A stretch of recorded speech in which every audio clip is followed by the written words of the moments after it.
ওরে যুবক আল্লাহর গোলাম মাইকেল জ্যাকসন চাঁদের দেশে চলে গেলেন। চাঁদের দেশে যাওয়ার পরে হঠাৎ করে শুনতেছেন কোথার থেকে জানি আওয়াজ আসতেছে। ভয় পেয়ে গেলেন, না জানি জিনের আওয়াজ দিচ্ছে, না জানি ফেরেশতার আওয়াজ দিচ্ছে। এরপরে তিনি ভয়ে ভয়ে জমিনের মধ্যে চলে আসলেন। পরবর্তীতে বাহিরের একটা রাষ্ট্রে কনসার্ট করার জন্য চলে গেলেন। কনসার্টে স্টেজে উঠলেন, গান গাইবেন এমন সময় হঠাৎ করে শুনতেছেন কোথার থেকে জানি আজানের ধ্বনি আসতেছে, আজানের ধ্বনি আসতেছে। আসসালাতু খায়রুম মিনান নাওম, ঘুমের চেয়ে নামাজ ভালো, আর তুমি ঘুমাইয়া না। ঠিক মতো পড়িলে নামাজ জান্নাত তোমার ঠিকানা। পশু পাখি কীট পতঙ্গ কেউ ঘুমিয়ে রইল না।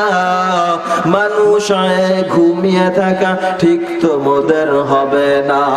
আহাতে মন কঠিন দিনেতে মাওলা তোমায় ছাড়বে না। ঠিক মতো পড়িলে নামাজ জান্নাত তোমার ঠিকানা।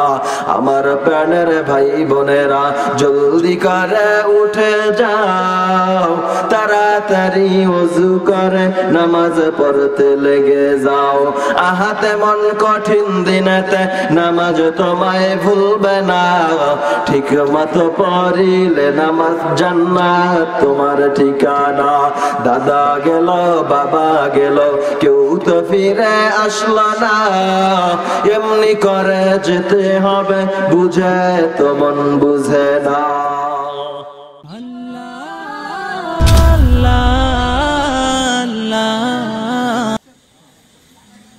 كما فضل مكانا على مكان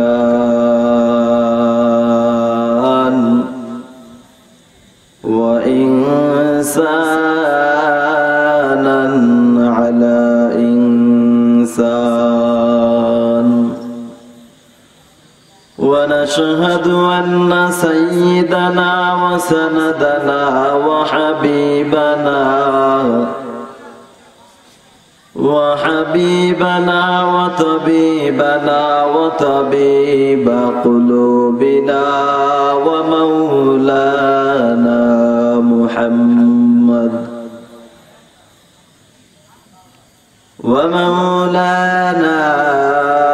محمدا عبده ورسوله الذي أرسله الله تبارك وتعالى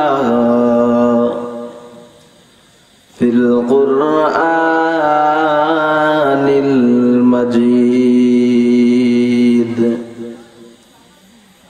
فأعوذ بالله من الشيطان الرجيم.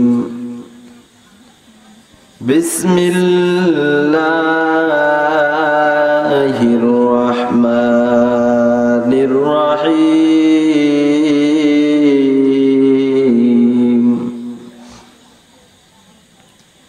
ألف لام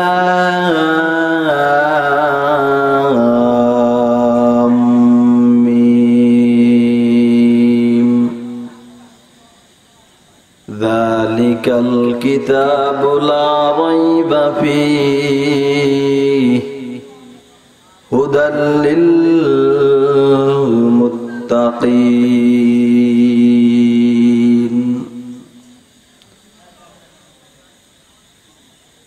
صدق الله الجبار العظيم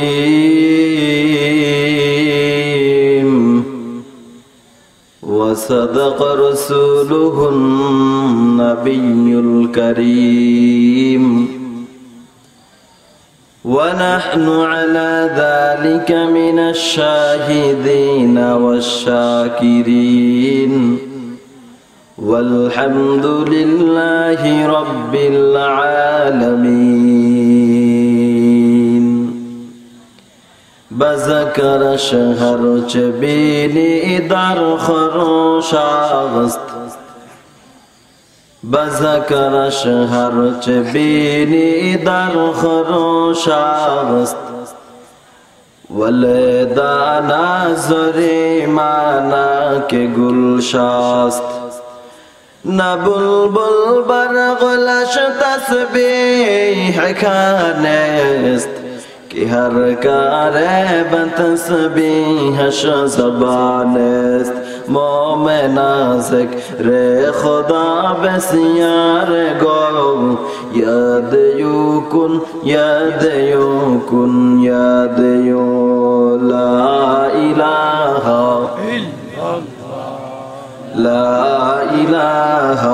इल्लल्लाह ला इलाहा इल्लल्लाह ला इलाहा इल्लल्लाह मुहम्मदुर रसूलुल्लाह अला या साक़िनल क़स्रिल मुअल्ला सतुदफनु अन क़रीबिन फित तुराबी लहू मलकु युनादी कुल्ल यौमिन लिदुलिल मौति यबनु लिल खराबी क़लीलुल उम्रि नाफ़ी दार दुनिया व मरजिना इला बैतित तुराबी ला इलाहा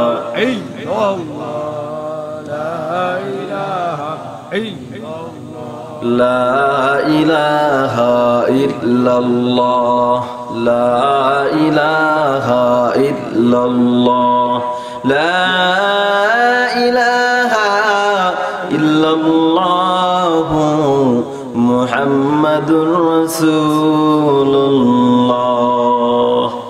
सल्लल्लाहु अलैहि वसल्लम सुब्हानक ला इल्म लना इल्ला मा अल्लमतना इन्नक अंतल अलीमुल हकीम रब्बि इश्रह ली सदरी व यस्सिर ली अमरी वहलुल उक़दतम मिन लिसानी यफ़क़हू क़ौली अल्हम्दुलिल्लाह लक्ष कोटी दुरूद सालाम विश्व मानवतार कांडारी मुक्तिर दिशारी रहमतेर दूत सय्यदुल मुरसालिन खातामुन नबिय्यिन जनाब मुहम्मदुर रसूलुल्लाह सल्लल्लाहु अलैहि वसल्लमेर উপর আজকের মাহফিলে আসতে পেরে আপনারা খুশি না বেজার? আমি একটু অসুস্থ ছিলাম, ভাবছি আজকের মাহফিলে আসতে পারবো কিনা। পরশুদিনকের মাহফিল ছিল ঢাকায়, এত অসুস্থ ছিলাম যে খুবই কষ্ট হয়েছে। এরপরও আবু বকর আমার ছাত্র, সে বলতেছে হুজুর আসতেই হবে। নসিহত চাইছিলাম আজকের কুষ্টিয়ার মাহফিলটা একটু ক্যান্সেল করি, কিন্তু পারলাম না। আল্লাহ তাআলা তকদিরে লিখে রাখছে জন্য আসলাম। আপনারা খুশি হয়েছেন না বেজার হয়েছেন? যতক্ষণ আলোচনা চলবে ততক্ষণ থাকবেন। কে কে থাকবেন না একটু হাত তুলেন। আল্লাহু আকবার। খুশি আছে আপনাদের?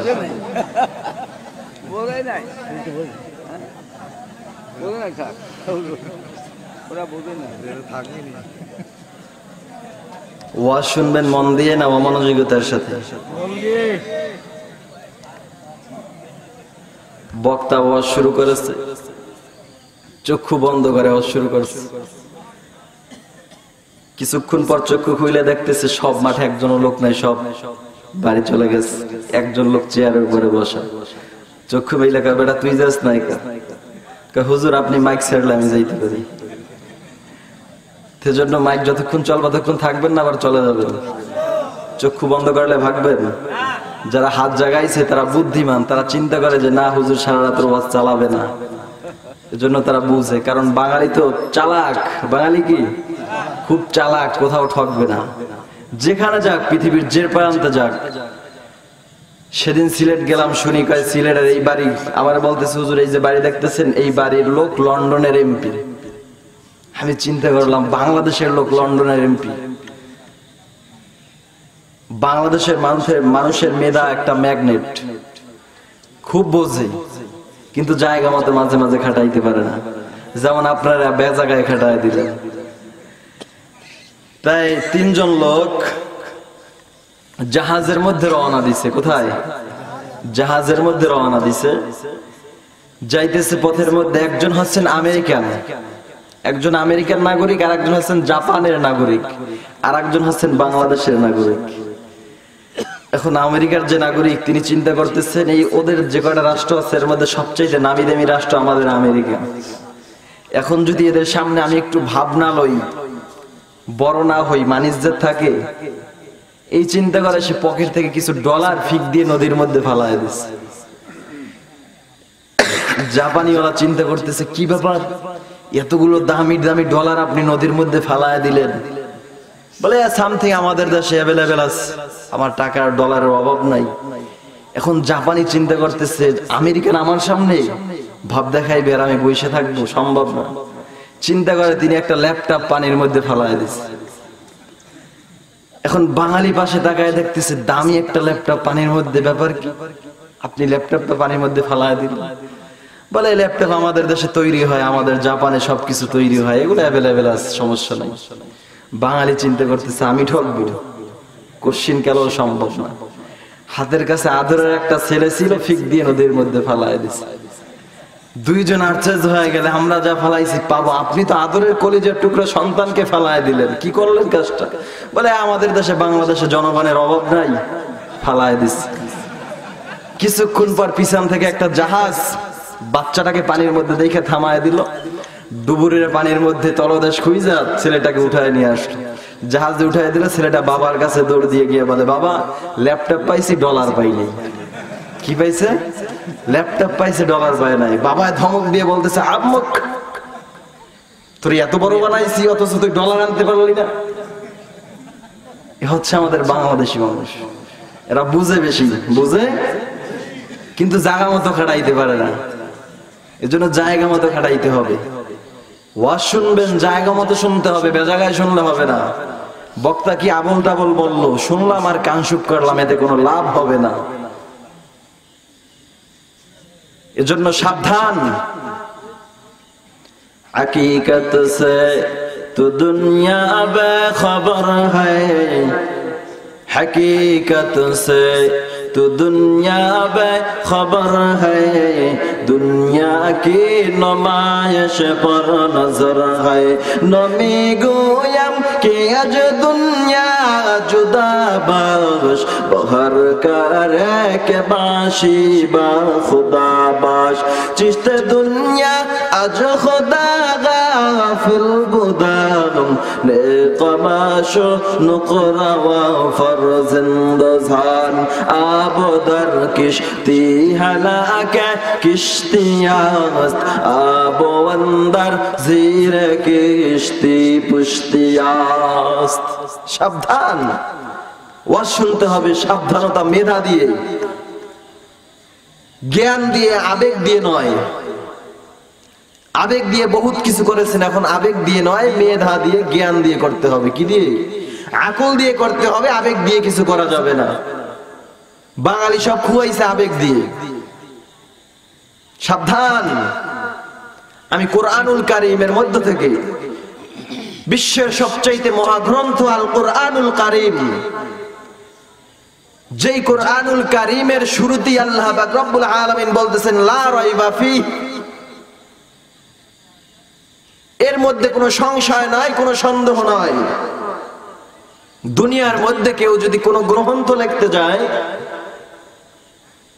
তিনি সুন্দর করে কিতাবের শুরুতে লিখে দেয় আমার কিতাবের মধ্যে যদি আপনি কোনো ভুল পান, আপনার চোখে যদি কোনো ভুল ধরা পড়ে, আমাকে পরবর্তীতে সংশোধন করায় দেবেন, পরবর্তী সংস্করণে আমি পরিবর্তন করে ফেলবো।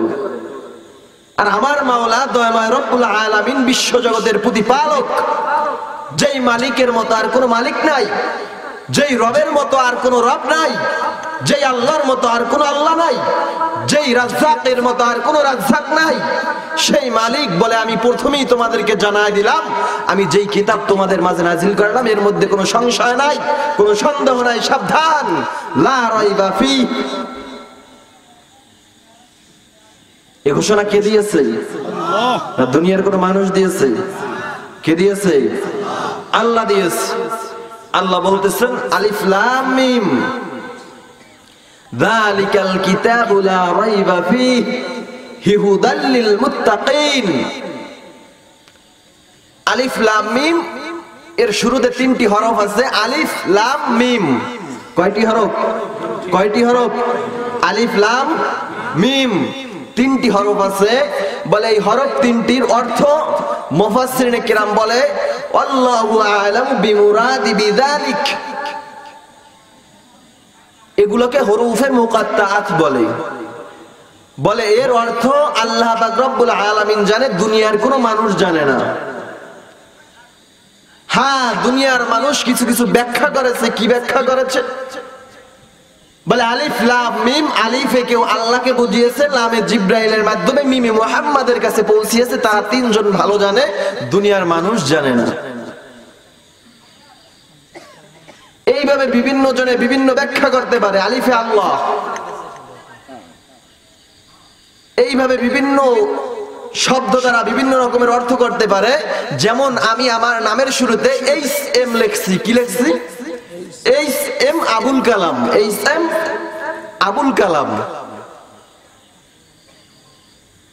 অথবা নামের শুরুতে এটিএম লাগায় না? লাগায়। এটিএম বিভিন্ন রকমের দেখবেন ডাক্তারদের নামের শুরুতে ছোট্ট ছোট্ট অক্ষর দিয়ে বসায় দিচ্ছে। সাধারণভাবে আমি বুঝাই, এইচ এম দ্বারা যদি আমি এখানে এইচ দ্বারা এইচ এম দুটি শব্দ দিয়ে আমার নামটা লিখে দিলাম আবুল কালাম। এখন আপনি এইচ দ্বারা কি বুঝবেন, এম দ্বারা কি বুঝবেন? আপনার সাধারণ জ্ঞানে যদি বলেন আমি এইচ দ্বারা হাফেজ বুঝিয়েছি, এম দ্বারা মুহাম্মদ বুঝিয়েছি, এখন আমি বলবো না, আমি এইচ দ্বারা আরেকটা বুঝিয়েছি, এম দ্বারা আরেকটা বুঝিয়েছি। কেমন? এম দ্বারা আমি মাওলানা বুঝিয়েছি। আমার ব্যাখ্যা হলো আপনি এম দ্বারা ধরেছেন মুহাম্মদ, আর আমি এম দ্বারা ধরেছি মাওলানা। এখন আপনার ধরা আর আমার ধরা এক হয়েছে? এক হয়েছে? বলে এক হয় নাই। আল্লাহ পাক রব্বুল আলামিন আলিফ লাম মিম এর অর্থ কি ধরেছে এটা আল্লাহই জানে। আমরা যদি হাওয়াই ভাবে তাফসীর করি, ব্যাখ্যা করি, এটা আল্লাহ যদি বলে এটা হয় নাই, বাতিল বাতিল, তাহলে যে অর্থ আমরা জানবো না, দুনিয়ার মানুষ জানবে না, তবে আল্লাহ এটা নাজিল করলো কেন? কথা বুঝছেন? মুফাসসিরিনে কিরাম বলতেছে আল্লাহু আ'লামু বিমুরাদি বিযালিক, এই যে তিনটি হরফ আল্লাহ নাজিল করেছেন এর অর্থ আল্লাহ জানে, দুনিয়ার কোনো মানুষ জানে না। তাহলে আল্লাহ কেন নাজিল করলেন? যার অর্থ জানবো না, এটা নাজিল করার মধ্যে কোনো ফায়দা আছে? বুঝবো না, নাজিল করার ফায়দা আছে? কেন আল্লাহ নাজিল করলেন? এক নাম্বার প্রশ্ন। এই প্রশ্নের কয়েকটা ব্যাখ্যা আছে। এক নাম্বার ব্যাখ্যা হলো পয়গম্বর আরবি সাল্লাল্লাহু আলাইহি ওয়াসাল্লাম বলেন, কেউ যদি কুরআনুল কারীমের মধ্য থেকে একটি হরফ তেলাওয়াত করে, কয়টি হরফ? একটি হরফ তেলাওয়াত করে, 10টি নেকি তার আমলনামায় লিখে দেওয়া হয়। কতটি? যে ব্যক্তি একটি হরফ পড়বে 10টি নেকি লিখে দেওয়া হবে।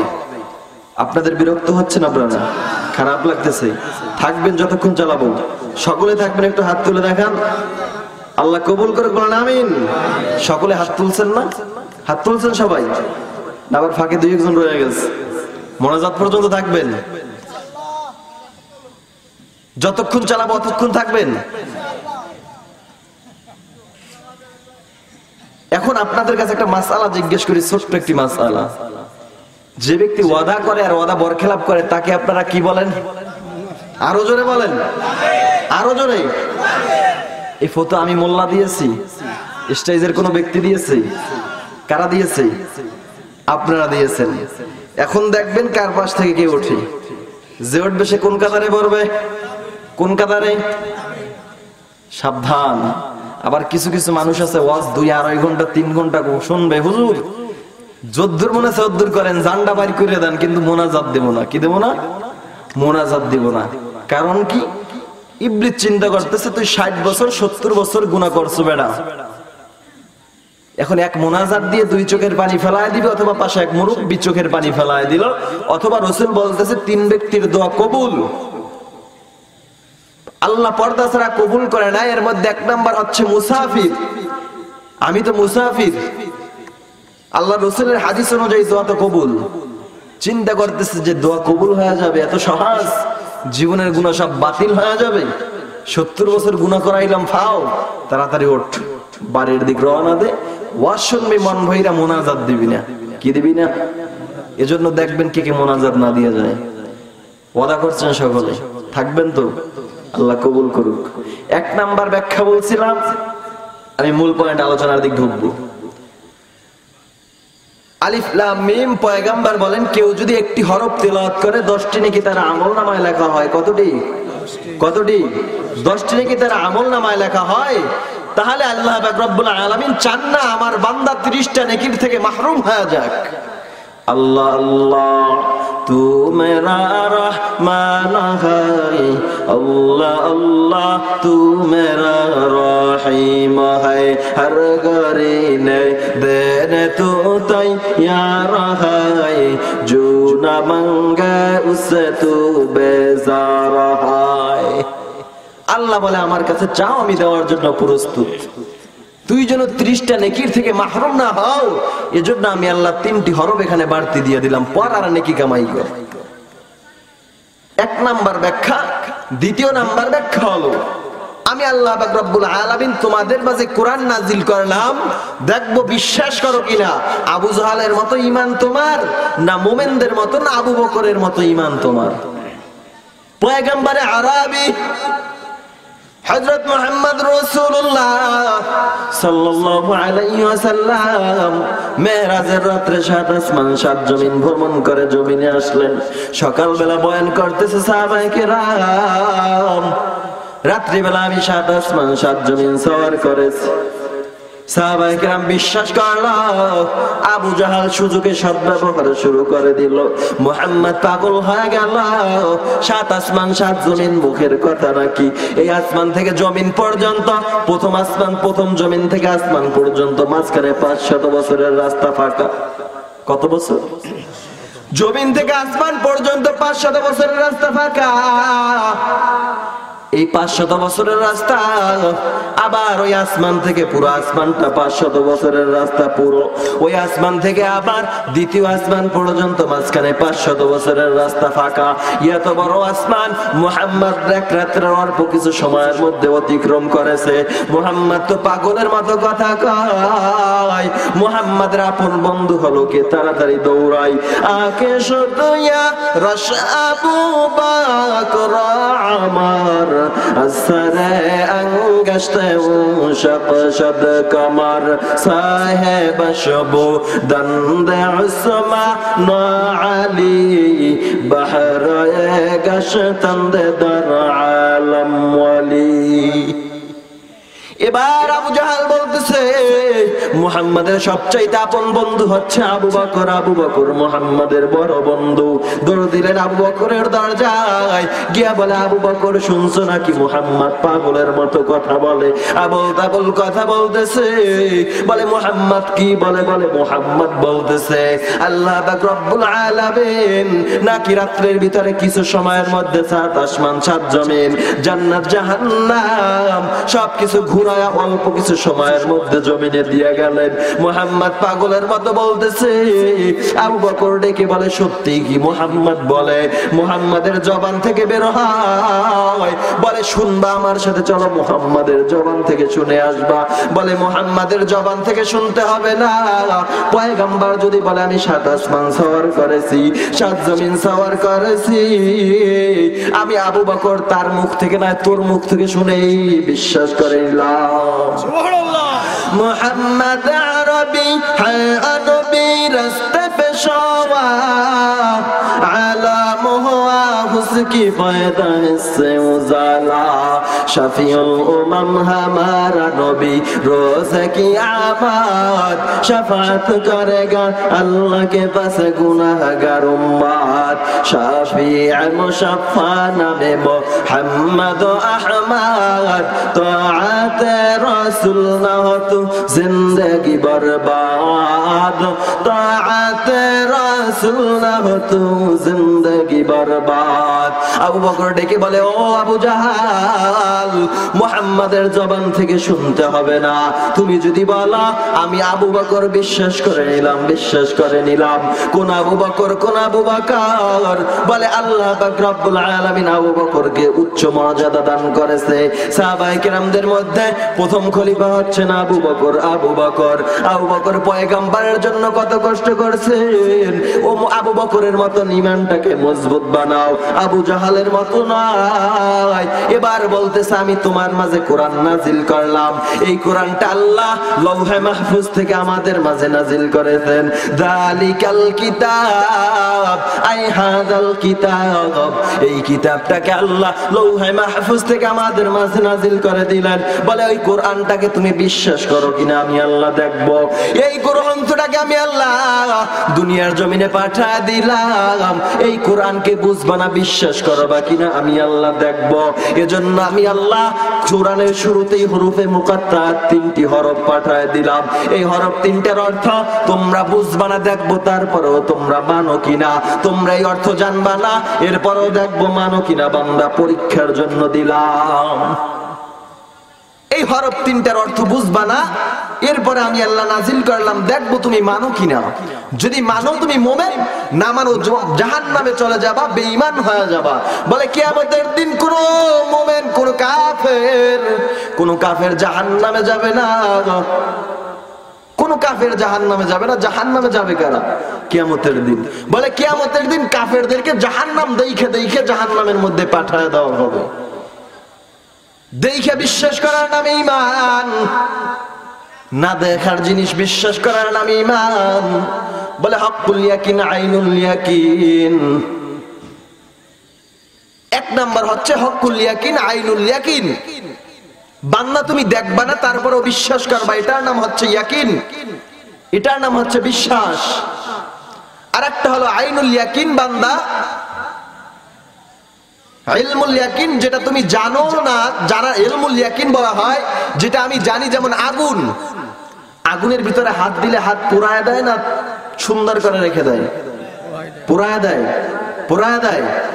এটা আমি জানি, আগুনের মধ্যে হাত দিলে হাতটাকে পোড়ায় দিবে, এটাকে বলে ইলমুল ইয়াকিন। এটাকে কি বলে? আমি জানি আগুনের মধ্যে হাত দিলে হাতটা পোড়ায় দেয়, এটার নাম হচ্ছে কি? ইলমুল ইয়াকিন। আর হকুল ইয়াকিন বলা হয় আমি নিজে আগুনের মধ্যে হাত ঢুকায় দিলাম, আমার হাতটা পোড়ায় দিল, এটাকে বলা হয় হকুল ইয়াকিন। আমি নিজে দেখেছি, আমার হাত ঢুকায় দিছি, পোড়ায় দিছে, এটার নাম হচ্ছে হকুল ইয়াকিন। আর একটা হচ্ছে আইনুল ইয়াকিন, আমি দেখেছি অন্যজন আগুনের মধ্যে হাত দিয়েছে, হাতটা পোড়ায় দিছে।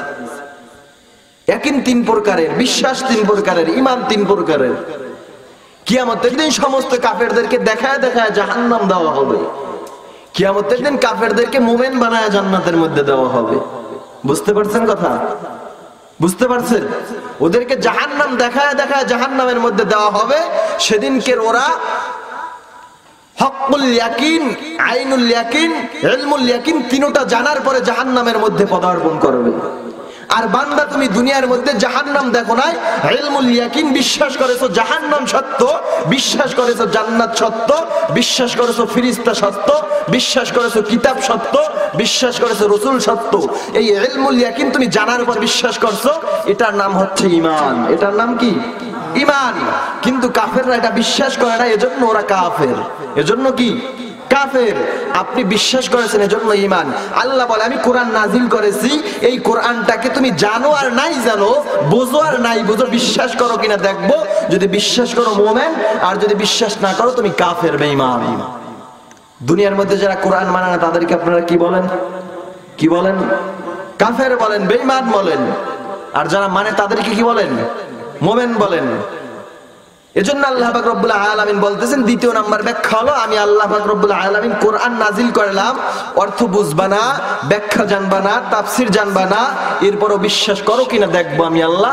এই জন্য আমি আল্লাহ হরফগুলো নাজিল করেছি। ব্যাখ্যা পাইছেন? এরপরে আল্লাহ পাক রব্বুল আলামিন পরে আয়াতের অংশে বলতেছেন, যালিকাল কিতাব, আই হাযাল কিতাব। আমি আল্লাহ পাক রব্বুল আলামিন তোমাদের মাঝে কিতাব নাজিল করলাম, কিতাব পাঠায় দিলাম। ও দুনিয়ার আল্লাহর গোলাম, তোমাদের মাঝে কিতাব পাঠাইলাম, এই কিতাব সকলকে পথ দেখাবে না। যালিকাল কিতাবু লা রাইবা ফীহি হুদাল লিল মুত্তাকিন। আমি আল্লাহ পাক রব্বুল আলামিন তোমাদের মাঝে যেই কিতাব পাঠাইলাম এর মধ্যে কোনো সন্দেহ নাই, এই কিতাবের মধ্যে কোনো সংশয় নাই, এই কিতাবের মধ্যে কোনো ভুল নাই, কোনো ভুল নাই। যে ভুল ধরতে যাবে সে কালেমা পড়ে মুসলমান হয়ে যাবে। ওরে যুবক আল্লাহর গোলাম, মাইকেল জ্যাকসন চাঁদের দেশে চলে গেলেন। চাঁদের দেশে যাওয়ার পরে হঠাৎ করে শুনতেছেন কোথার থেকে জানি আওয়াজ আসতেছে। ভয় পেয়ে গেলেন, না জানি জিনের আওয়াজ দিচ্ছে, না জানি ফেরেশতার আওয়াজ দিচ্ছে। এরপরে তিনি ভয়ে ভয়ে জমিনের মধ্যে চলে আসলেন। পরবর্তীতে বাহিরের একটা রাষ্ট্রে কনসার্ট করার জন্য চলে গেলেন। কনসার্টে স্টেজে উঠলেন, গান গাইবেন। এমন সময় হঠাৎ করে শুনতেছেন কোথার থেকে জানি আজানের ধ্বনি আসতেছে, আজানের ধ্বনি আসতেছে। আসসালাতু খায়রুম মিনান নাওম, ঘুমের চেয়ে নামাজ ভালো, আর তুমি ঘুমাইয়া না। ঠিক মতো পড়িলে নামাজ জান্নাত তোমার ঠিকানা। পশু পাখি কীট পতঙ্গ কেউ ঘুমিয়ে রইল না, মানুষ হয়ে ঘুমিয়ে থাকা ঠিক তোমাদের হবে না। আহাতে মন কঠিন দিনেতে মাওলা তোমায় ছাড়বে না। ঠিক মতো পড়িলে নামাজ জান্নাত তোমার ঠিকানা। আমার প্রাণের ভাই বোনেরা জলদি করে উঠে যাও, তাড়াতাড়ি ওযু করে নামাজ পড়তে লেগে যাও। আহাতে মন কঠিন দিনেতে নামাজ তোমায় ভুলবে না। ঠিক মতো পড়িলে নামাজ জান্নাত তোমার ঠিকানা। দাদা গেল, বাবা গেল, কেউ তো ফিরে আসলো না। এমনি করে যেতে হবে, বুঝে তো মন বুঝে না। কি কি থাকতে পারবেন একটু হাত তুলেন। হুশ আছে এখনো? হুশ দিয়ে শুনেন না বেহুশের সাথে? যতক্ষণ চলবে হুশ দিয়ে শুনবেন না ঘুমাইবেন? ঘুমাইবেন নাকি? কবরে যেতে হবে? আল্লাহ কবুল করুক। রাগ করেন আমার সাথে? রাখবো কতক্ষণ করবেন? আসি আর 2 ঘন্টা। রাগ করবেন? চলবে? চলবে। আমার তো কালকে 2টা প্রোগ্রাম, এক রাতের 2টা প্রোগ্রাম। আবার যেতে হবে পটুয়াখালীতে। আবার কষ্ট করে আসলাম, অসুস্থ মানুষ। যদি আমি চিল্লাইতে পারি আপনারা থাকতে পারবেন না? থাকবেন? আল্লাহ কবুল করুক, বলুন আমিন। আমিন। এরপরে বলছিলাম যালিকাল কিতাব, এই কিতাব আমি আল্লাহ তোমাদের মাঝে নাজিল করলাম, লা রাইবা ফীহি, এর মধ্যে কোনো ভুল নাই।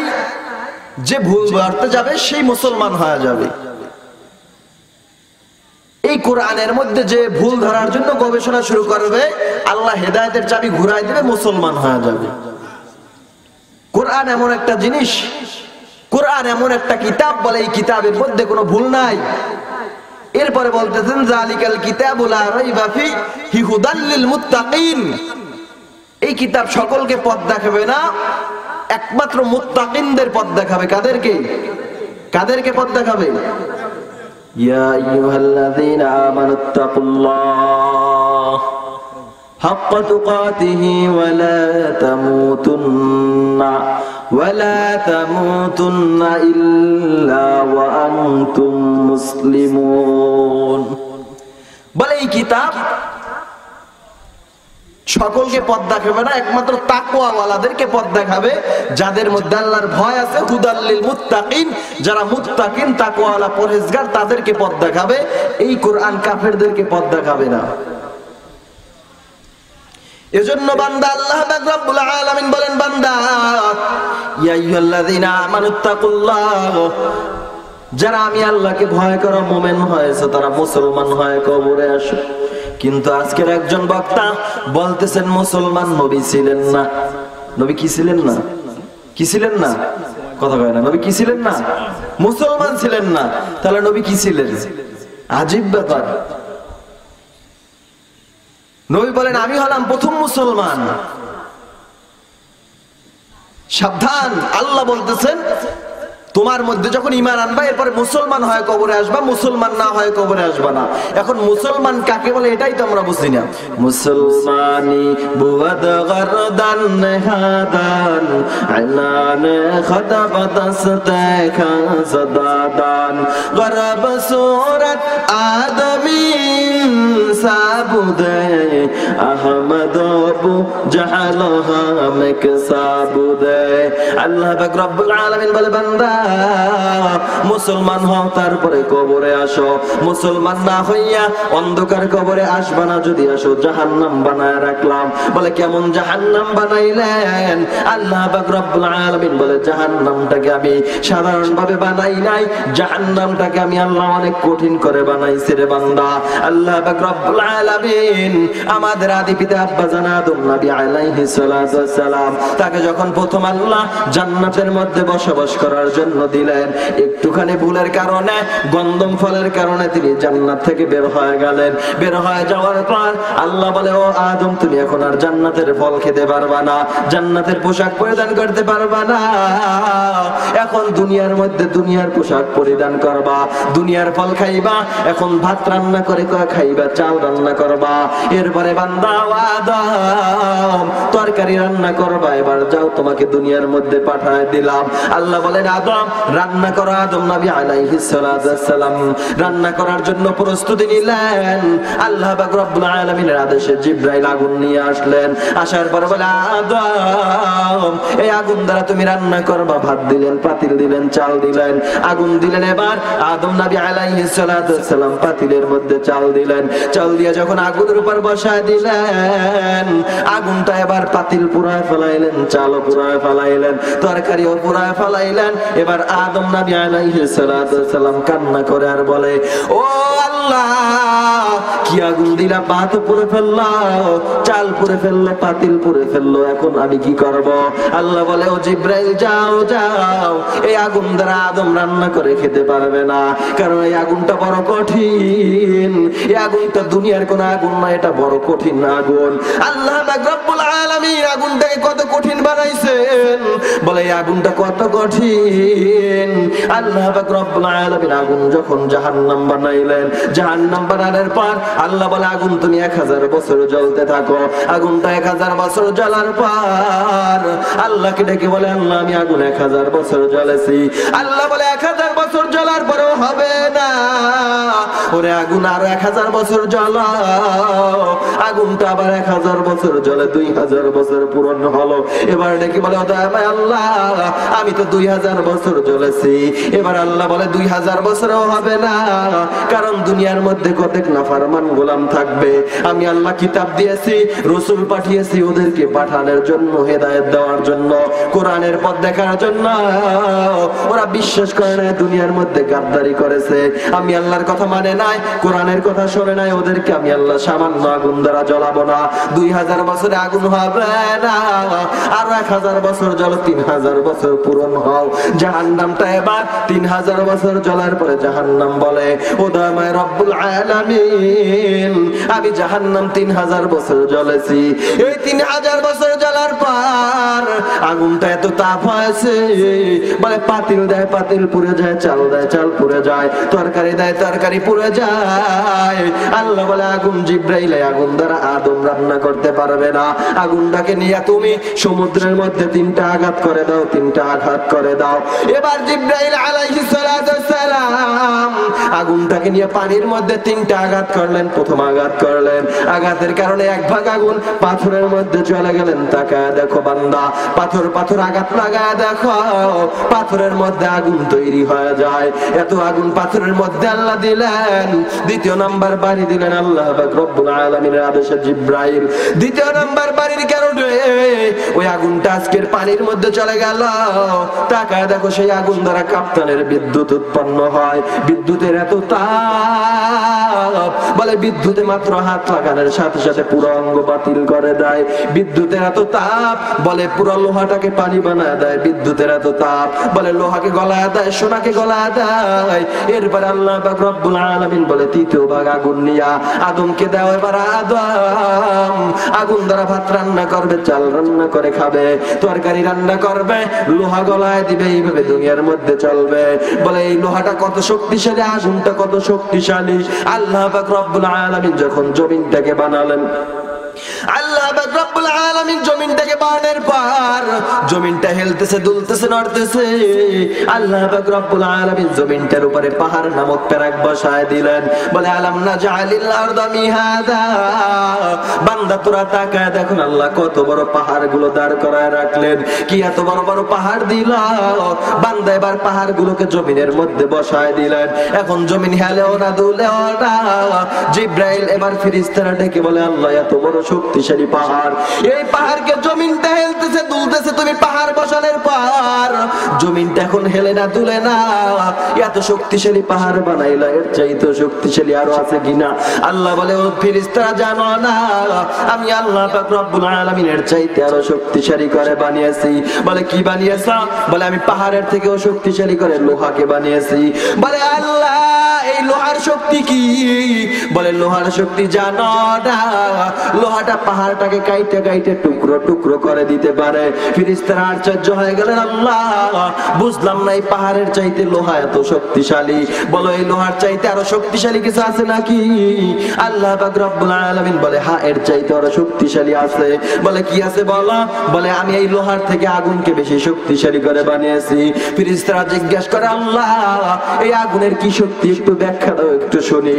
আল্লাহ বলে আগুনের এত শক্তি, বলে আগুনের মধ্যে লোহাটাকে দে, আগুনটা লোহাটাকে পানি বানায় দিবে, তামা বানায় দেবে, পানি বানায় দিবে, তরল বানায় দিবে। এবার বলতেছে আল্লাহ বুঝলাম লোহার থেকে আগুন এত বড় শক্তিশালী। বলে আগুনের থেকে আরো শক্তিশালী কিছু আছে নাকি? আল্লাহ বলে হ্যাঁ আমি আগুনের থেকে আরো শক্তিশালী করে বানিয়েছি। বলে আল্লাহ তুমি কি বানিয়েছো? বলে আমি এই আগুনের থেকে বেশি শক্তিশালী করে পানিকে বানিয়েছি। এবার ফেরেশতারা আশ্চর্য হয়, বলে আল্লাহ বলো এই পানির এত শক্তিশালী আগুনের থেকে কিভাবে হলো?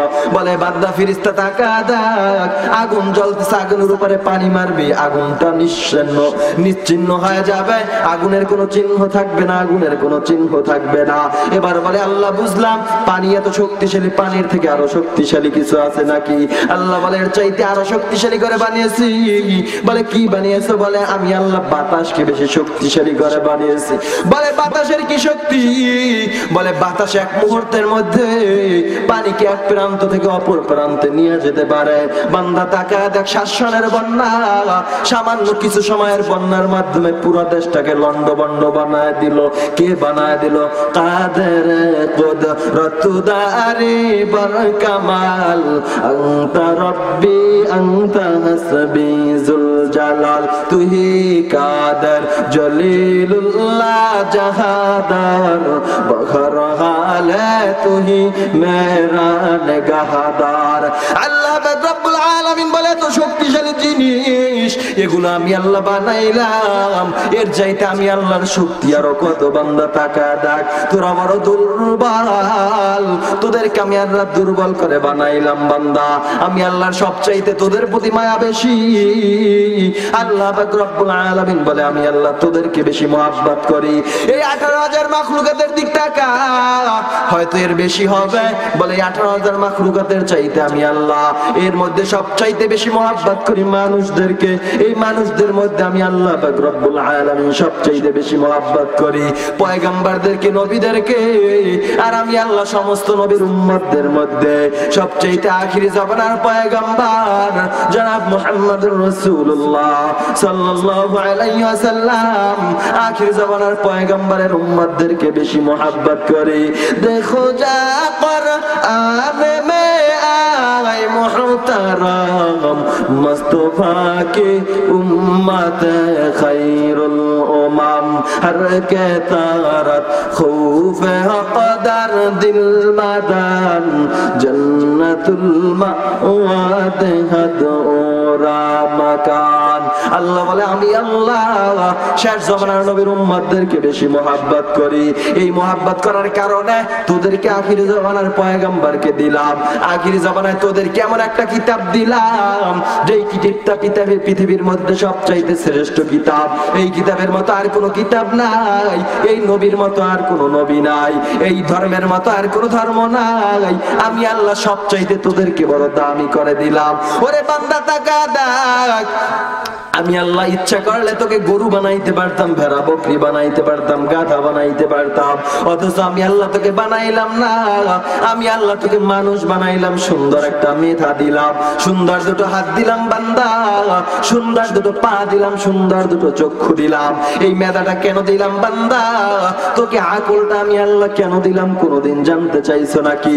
তোকে আমি আল্লাহ চক্ষু কেন দিলাম কোনোদিন জানতে চাইছো নাকি? আমি আল্লাহ কেন এগুলা দিলাম? এগুলো দেওয়ার একটাই মাত্র উদ্দেশ্য, আমি আল্লাহ কিতাব দিয়েছি, কিতাবটাকে সুন্দর করে বুঝবা। যেই নবীকে পাঠিয়েছি আমি আল্লাহ ইচ্ছে করলে তোমাদের মাঝে একটা কিতাব পাঠাইতে পারতাম, নবীকে না পাঠায়ও পারতাম। ইমাম আযম আবু হানিফা রাহমাতুল্লাহ আলাইহি, আবু হানিফা বুধু ইমামে বাসফা আসরাজ উম্মতানে মুস্তাফা লাকাদ জানা বিলাদা ওয়া মান আলাইহা ইমামুল মুসলিমিন আবু হানিফা। ইমাম আযম আবু হানিফা বলেন, দুনিয়ার মধ্যে যদি কোনো নবী না পাঠাইতেন, কিতাব না পাঠাইতেন, তোমাকে যে আল্লাহ যে আকলটা দিছে, এই আকলটা নিয়ে যদি তুমি দ্বীপের মধ্যে থাকতা, পাহাড়ের গুহায় থাকতা, যেখানে কোনো মানুষ যায় না, ওইখানে যাওয়ার পরেও যদি তুমি থাকতা, তোমার আকল দ্বারা, তোমার বিবেক দ্বারা তোমার উদ্দেশ্য থাকতো, তোমার এমন আল্লাহ দিছে তোমার জ্ঞানটাকে, যেই আল্লাহ বানাইছেন সেই আল্লাহর পরিচয় খুঁজে খুঁজে বের করে সেই আল্লাহ গোলাম হয়ে দুনিয়ার থেকে যাওয়াও তোমার উচিত ছিল। অথচ এরপরও আল্লাহ আমাদের মাঝে কিতাব দিলেন, নবী পাঠাইলেন, এরপর বলতেছেন আমি আল্লাহ ইচ্ছে করলে কিতাব দিতে পারতাম, এরপরে আমি আল্লাহ কেন নবী পাঠাইলাম? বলে সাধারণভাবে তোমাদের দৃষ্টিগোচর, তোমাদের এই দুনিয়ার চর্মচক্ষু দিয়ে তাকাইলে দেখবা। ওকে, আপনাদের কষ্ট হচ্ছে? উঠেন, চালাবো, চলবে, কষ্ট হয়, আমিও ছেড়ে দেব। আপনারা যদি ওটাউটি করেন আমি ছেড়ে দেব, উঠবে না। আল্লাহ কবুল করুক, বলুন আমিন। আল্লাহ পাক রব্বুল আলামিন বলতেছেন আমি আল্লাহ কিতাব দিলাম তোমাদের মাঝে। এই কিতাব দেওয়ার পরে আমি আল্লাহ ইচ্ছা করলে তোমাদের মাঝে নবী না পাঠাইতে পারতাম। কেন নবী পাঠাইলাম? আমাদের চর্মচক্ষু দ্বারা তাকাইলে দেখতে পাই প্রাইমারিতে আপনার বাচ্চাটাকে ভর্তি করে দিলেন। ভর্তি করে দেওয়ার পরে এবার প্রাইমারির মাস্টাররা বই দিয়ে দিল, যাও বইগুলো বাড়িতে পড়বা, এরপরে সময় মতো এসে পরীক্ষা দিবা। এমন এমন সিস্টেমটা কি এমন না? বলে বই দিলাম, প্রতিদিন ক্লাসে আসবা, সুন্দর করে শিক্ষক রেখে দিলাম। সরকার বলতেছে আমি মাদ্রাসায় স্কুলের মধ্যে অনেকগুলো শিক্ষক রেখে দিলাম, তোমরা বই নিয়ে প্রতিদিন ক্লাসে আসবা, এরপরে তোমাদেরকে সুন্দর করে পড়ায় দিবে। 3 মাস পরে একটা পরীক্ষা হবে, পরীক্ষায় পাশ করবা, উপরে উঠবা, ফেল করবা, নিচেই থেকে যাবা। আল্লাহ বলে আমি আল্লাহ তোমাদের মাঝে একটা কিতাব দিলাম, এই কিতাবটাকে আমি আল্লাহ পড়ানোর জন্য, তোমাদেরকে বুঝানোর জন্য পয়গম্বরকে পাঠাইলাম। 23 বছরের মধ্যে, 23 বছরের জিন্দেগির মধ্যে তোমাদেরকে কিতাব পড়ায়া, বুঝায়া বুঝায়া, হাতে কলমে ধরায়া ধরায়া, এরপর তোমাদেরকে পরিপূর্ণ মানুষ বানায়া পয়গম্বর দুনিয়ার থেকে আসলেন। 23 বছরের জিন্দেগির মধ্যে বলে পয়গম্বরের ব্যবহারটা কেমন ছিল? বলে পয়গম্বরের এত সুন্দর আখলাক ছিল যে আখলাক দেখে কাফেররা মুসলমান হয়ে গেছে। আর তোমার আমার আখলাক দেখলে মনে হয় যেন বেদিনের থেকেও তোমার আমার আখলাকটা বড় খারাপ হয়ে গেছে। ওরে মোমেন ভাই, তোমার জবানের দ্বারা তো এমন কষ্ট মোমেন পাবে না। তোমার জবানের দ্বারা মোমেন তো একটা খারাপ মানুষ তোমার সোহবাতে এসে ভালো হবে। পয়গম্বর বলেন পয়গম্বরের সোহবাতের কারণে কাফের মুশরিকরা মুসলমান হয়ে গেছে, সাহাবায়ে কিরামদের সোহবাতের কারণে কাফের মুশরিকরা মুসলমান হয়ে গেছে। আজকের তোমার আমার ব্যবহারের কারণে মুসলমানরা আমার থেকে দূরে সরে যায়। কেন ব্যাপারটা এমন হবে? বরঞ্চ তোমার আমার ব্যবহারটা এমন হওয়া উচিত ছিল যে আমরা মোমেন মোমেন ভাই ভাই, আমরা কারো বিরোধিতা করব না, একত্রে মিলে চলবো, আমাদের মধ্যে কোনো হিংসা থাকবে না, কোনো দ্বন্দ্ব থাকবে না। আমার ব্যবহার দেখে আরেকজন আমার কাছে চলে আসবে, কেন আমার থেকে দূরে সরে যাবে? পয়গম্বরের ব্যবহার দেখে কাফের মুশরিকরা মুসলমান হয়ে গেল। বলে মদিনার ভিতরে একদিন রাত্রিবেলা 7 জন যুবক ঢুকলো পয়গম্বরের কাছে। রাত্রিবেলা কোথায় যাবে? এবার মসজিদে নববীর ভিতরে ঢুকে গেলেন মেহমান হওয়ার জন্য। পয়গম্বর 7 জন যুবককে দেখার পর বলতেছে, এই 7 জন যুবককে এবার তোমরা এক একজনের বাড়িতে নিয়ে যাও। 6 জনের বাড়ি নিয়ে গেল। পয়গম্বর আরবি সাল্লাল্লাহু আলাইহি ওয়াসাল্লাম একজনকে রেখে দিল। একজনকে রাখার পর ঘরের মধ্যে নিয়ে গেল। কাফেরের মেধা বড় গরম, বলে মুহাম্মদকে আজকে না খায় রাখবো ঘরের মধ্যে। কাফেররা চিন্তা করে কোন সময় একটু ইসলামের মধ্যে বাস দেওয়া যায়, কোন সময় একটু তাদের ক্ষতি করা যায়। এই চেষ্টায় কাফেররা সব সময় বেকুল পাগল। ওরা মাদ্রাসা তৈরি করেছে মুসলমানদের কোরআনের ভুল ধরার জন্য। ওরা কাফের মুশরিকরা আজকের মাদ্রাসা করেছে মুসলমানদের ইসলামকে বিলুপ্ত করার জন্য। আর আমরা মুসলমান হয়ে আজকের ইসলামের জন্য 10টা টাকা দিতে চাই না। এই হলো আমাদের ঈমান। এই ঈমান নিয়ে আবার সামনে অগ্রসর হচ্ছে। মাঝে মাঝে স্লোগান দেই, ও কাফের মুশরিকের দল, তোদের সাহস থাকলে মাঠে নাম, দেখ আমরা মুসলমান কেমনে ঘরে গিয়ে পলাই। কি স্লোগান দেই? তোদের সাহস থাকলে মাঠে নাম, দেখবি আমরা মুসলমান ঘরে উঠে কেমনে দরজা আটকাই। এই হলো আমাদের স্লোগান। অথচ টাকায় দেখো সামান্য 313 জন মুসলমান কাফেরের মোকাবিলায় বিজয় বরণ করেছে। আফ্রিকা বিজয় বরণ করলো মাত্র 25,000 বাহিনী দিয়া। 1,25,000 বাহিনী ধ্বংস করে দিল। এটা হচ্ছে মুসলমানদের ইতিহাস। আর আমাদের ইতিহাস দেখলে মনে চায় কুকুরের চাইতে আমাদের স্বভাবটা খারাপ হয়ে গেল। বলে কেমন খারাপ? বলে একদিন এক মালিক গোয়াল ঘরের মধ্যে একটা গাবি আর একটা গাধা বেঁধে রাখছে। কি রাখছে? একটা গাবি আর একটা গাধা বেঁধে রাখলেন। রাখার পরে গাবি এবার গাধাকে ডেকে বলতেছে, গাধা তোর থেকে আমি গাবি ভালো। গাধার মেজাজ গরম হয়ে গেল। তোকেও যেই মালিক যেই ঘরের মধ্যে রাখলেন, আমাকেও সেই ঘরের মধ্যে রাখলেন। তোকেও যেই খাবার দিচ্ছে, আমাকেও সেই খাবার দিচ্ছে। তোকেও যেই পানি দেয়, আমাকেও সেই পানি দেয়। তুই আমার থেকে ভালো হইলি কেমনে বল? বলে শোন গাধা, তোর থেকে আমি কেমনে ভালো? বলে টাকা দেখ, তোর মালিক তোকে পানি দেয়, ঘাস দেয়, আমাকেও মালিককে পানি দেয়, ঘাস দেয়। তোকে যেই জায়গায় রাখলো, আমাকেও সেই জায়গায় রাখলো। কিন্তু তোর মধ্যে আমার মধ্যে ব্যবধান। তোকে যদি সুন্দর করে মাম পানি এনে দেওয়া হয়, এরপরে বলা হয় এটা সাপ্লাই করা সুন্দর পানি, এটাকে তুমি নষ্ট করাবা না। গাধা তোমার সামনে দেওয়া হলে তুমি ওইটাকে ময়লা যুক্ত করা ছাড়া খাইতে পারো না। আর আমি গরু, আমার সামনে যদি ময়লা যুক্ত পানি দেওয়া হয় আমি খাই না, বরং তোমার থেকে আমি ভালো। গাধা এবার বলতেছে, গরু তোর সাথে আমি পারলাম না, তবে আমি একটা কুকুরের থেকে ভালো। কুকুর আবার গোয়াল ঘরের পাশ দিয়ে হাঁটতেছে। কুকুর গোয়াল ঘরের পাশ দিয়ে যায়, মেজাজ গরম হয়ে গেল। গাধার এত বড় সাহস, আমার থেকেও ভালো। এই গাধা তুই কিভাবে বললি আমার থেকে ভালো? জবাব দে, নচেত কাঁসা কনসা গরম বানাইল। গাধা এবার বলতেছে, ভাই শোন আমি ব্যাখ্যা দিচ্ছি। বলে কি ব্যাখ্যা দিবি? তাড়াতাড়ি দে। বলে শোন, আমি গাধা, আমি গোয়াল ঘরের মধ্যে থাকি। আর কুকুর তুই শোন, আমি হয়তো পানিটাকে নষ্ট করে খাই, কিন্তু আমি মানুষের বিষটা খাই না।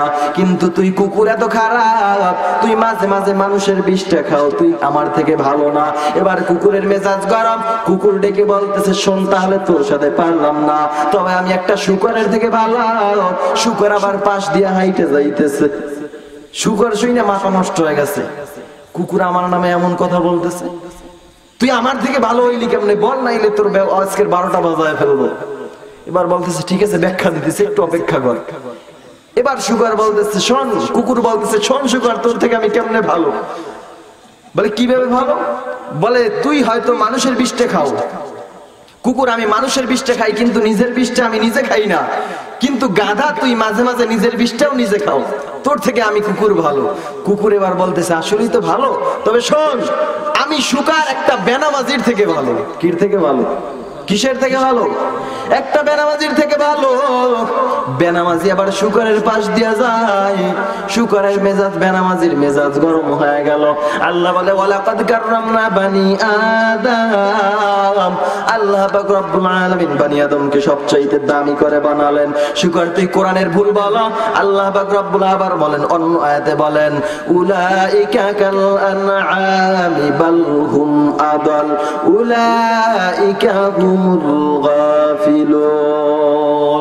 ই কালামে জিন্দা কোরআনে হাকিম হিকমতে লা ইয়াজাল আস্তাকাতিম জামিউল ইলম ফিল কোরআনে হাকিম তাকাউসার আনহু ওয়া ফাহামুর রিজালি। এবার বলতেছে আল্লাহ বলে কোরআনের মধ্যে তুই উত্তম, শুকর বলতেছে আল্লাহ আবার বলছে তুই নিকৃষ্ট। বলে কিভাবে? বলে আমার মালিক আমাকে একটা বাউন্ডারি একটা এরিয়া দিয়ে দিয়েছে, শুকর তুই এই এরিয়ার মধ্যে থাকবি, ঘাস খাবি, যা লাগবে খাবি, তবে যখন ঘন্টায় বাড়ি দেবো তখন আর অপেক্ষা করবি না, নামাজের জন্য আমার সামনে এসে উপস্থিত হয়ে যাবে। এমন সময় আমার মালিক আমাকে ছেড়ে দিছে আমার বাউন্ডারির ভিতরে, এরিয়ার ভিতরে আমি হাঁটতেছি হাঁটতেছি ঘাস খাইতেছি। এমন সময় তাকায় দেখি সামনে এত সুন্দর সবুজ শ্যামল ঘাস, দেখে মনটা বড় জোর হয়ে গেল। এবার আমি ঘাস খাওয়ার জন্য সামনে অগ্রসর হলাম। এমন সময় দেখলাম মালিক ঘন্টায় বাড়ি দিল। আমি ওই সুন্দর ঘাস পালায়া আমার মালিকের দিক দৌড় দিলাম, আমি ঘাসের দিক তাকাইলাম না। কিন্তু তুই বেনামাজি এত বড় খারাপ, মসজিদে আল্লাহ তাআলার কোরআনের ডাক দেওয়া হয়, নামাজের জন্য ডাকা হয়, তোকে নামাজের জন্য ডাকা হয়, তুই কান মোড়ায় অন্যদিকে হেঁটে যাও। তোকে মাহফিলের ময়দানে ডাকা হয়, তুই অন্যদিকে হেঁটে যাও, মাহফিলের বিরোধিতা করো, আজকের ইসলামের বিরোধিতা করো, কোরআনের বিরোধিতা করো। যারা কোরআনের বিরোধিতা করো, মাহফিলের বিরোধিতা করো, ওয়াজের বিরোধিতা করো, ভালো করে স্বর্ণের অক্ষরে লিখে নাও। যারা কোরআনের বিরোধিতা করো, উলামায়ে কিরামদের বিরোধিতা করো, আল্লাহ ওয়ালাদের বিরোধিতা করো, স্বর্ণের অক্ষরে লিখে নাও। তোমার মরণটা হবে বেঈমানের মতন, মুসলমানের মতন হবে না। যারা ইসলামের বিরুদ্ধে কথা বলো, টাকার গরমে মাস্তানি করো, ক্ষমতার গরমে মাস্তানি করো, ও ক্ষমতাওয়ালা ভাই, টাকাওয়ালা ভাই, সাবধান, মাস্তানি করিস না, মাস্তানি করিস না। তোর মাস্তানি কতদিন থাকবে? টাকায় দেখ, কোটি কোটি টাকার মালিক ওই টাকায় দেখ, ওই চক বাজারের দিক টাকায় দেখ, কোটি কোটি টাকার মালিক মাথার গাম পায়ে ফেলায় এত বড় ভবন করেছে, এত সুন্দর বাড়ি করেছে, ফ্ল্যাট করেছে, মুহূর্তের মধ্যে সব ধ্বংস হয়ে গেল। গুলশানের দিক টাকায় দেখ, সব কিছু ধ্বংস হয়ে গেল মুহূর্তের মধ্যে। আল্লাহ বলে সারা জীবন কামাই করবি, আমি আল্লাহ এক মুহূর্তের মধ্যে নিয়ে যাব, কোনো লাভ হবে না। এজন্য যুবক ভাই, আল্লাহর গোলাম, সাবধান, ক্ষমতার মাস্তানি দেখাও না, টাকার মাস্তানি দেখাও না। আজকের ক্ষমতার গরমে গরিবের গালের উপরে চোয়ার বসায় দাও, ক্ষমতার গরমে আজকের গরিবদেরকে মূল্যায়ন করো না। টাকা আছে বলে গরিবদের উপরে তুমি খেয়াল রাখো না, খেয়াল রাখো না। অথচ রিস্কাওয়ালা টাকা দেখো কিভাবে তার জীবনটা পরিচালনা করতেছে, ঠিক মতো খানাও পায় না, ঠিক মতো খানাও খাইতে পারে না, তার জীবনটা কতই না অসহায় চলতেছে। তুমি আবার তার বাড়ির সামনে মেম্বার সাহেব, চেয়ারম্যান সাহেব, এমপি সাহেব বলে চল বাড়িতে যাব, দরজায় নামায়া 5টা টাকা দিলা, 10টা টাকা দিলা, অথবা বললা ভাড়া দিব না চলে যা।